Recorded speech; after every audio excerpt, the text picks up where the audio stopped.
মুসলমান কখনো মৃত্যুকে ভয় পায় না। জুলাইয়ের সন্তানেরা মৃত্যুকে ভয় পায় না।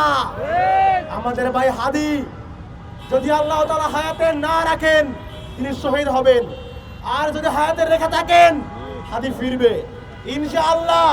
1000 গুণ শক্তি নিয়ে হাদি ফিরবে। তবে কথা হচ্ছে যারা আমার ভাইকে হত্যার উদ্দেশ্যে গুলি করেছে তাদের কি হবে? আমরা দেখতে পেয়েছি প্রকাশ্য দিবালোকে জুলাইয়ের সন্তান হাদিকে গুলিবিদ্ধ করা হলেও 30 ঘন্টা পার হয়ে যাচ্ছে, এখনো পর্যন্ত ইন্টারিমের অথর্ব উপদেষ্টারা এখনো পর্যন্ত চিহ্নিত খুনিদেরকে গ্রেফতার করতে পারে নাই। তারা এখনো অপরাধীকে ধরতে পারে নাই। কিন্তু আমরা দেখেছি এই যে ইন্টারিমের অথর্ব উপদেষ্টা তাকে আমরা দেখেছি তিনি ধরছেন যে মাংসের মধ্যে আলু বেশি নাকি কম, তিনি সেইটা ধরছেন। আপনারা দেখেছেন যখন আমাদের মিডিয়ার ভাইরা প্রশ্ন করছেন অবৈধ অস্ত্রের ব্যাপারে, তখন এই অবৈধ অথর্ব উপদেষ্টা জাহাঙ্গীর আলম বলছে সেখানে পেঁয়াজের দাম বাড়ছে কিনা কমছে। এই ধরনের অথর্ব উপদেষ্টা, অথর্ব ইন্টারিমের অথর্ব উপদেষ্টা আপনাদের হুঁশিয়ার করে বলতে চাই, যারা এই জুলাইয়ের সন্তানদেরকে হত্যার চেষ্টা করবে, যারা এই জুলাইকে বিতর্কিত করতে চেষ্টা করবে, তাদেরকে স্পষ্ট বলতে চাই আপনারা একজন হাদিকে গুলি করবেন কিন্তু কয়জন হাদিকে রুখে দেবেন? এক হাদিকে মারতে চাইলেও লক্ষ হাদি রাজপথে দাঁড়িয়ে যাবে। প্রিয় ভাইয়েরা, আমরা দেখেছি আজকে 30 ঘন্টা পার হয়ে যাচ্ছে কিন্তু এখনো ইন্টারিমের সুশীল উপদেষ্টারা কাউকে ধরতে পারবে নাই। কিন্তু ধরতে পারবে কিভাবে?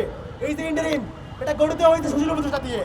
সুশীল উপদেষ্টা আপনাদের বলতে চাই, আপনাদের সুশীলতা এগুলো দিয়ে আপনারা নরম সরম টকশো করতে পারবেন, বান্ডিল বান্ডিল কালো টাকা পড়ে পড়তে পারবেন, কিন্তু দেশ চালাইতে পারবেন না।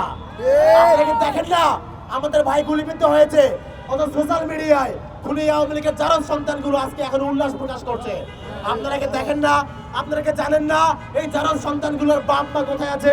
আপনারা কি জানেন না এই কুলাঙ্গারগুলোর পরিবার বাংলাদেশে কোথায় আছে? আমরা তো জানি কান টানলেই মাথা আসে।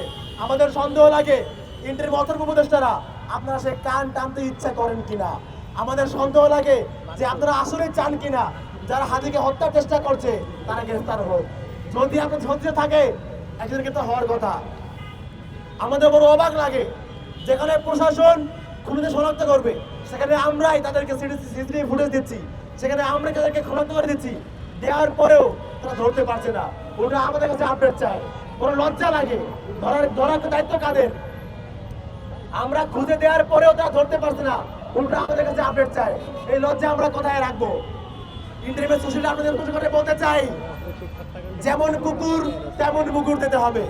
যে খুনি আওয়ামী লীগেরা ওদের যে রক্তের পিপাসা, এই রক্ত পিপাসী খুনিদেরকে কুকুরের মধ্যে শায়েস্তা না করলে সোজা হবে না।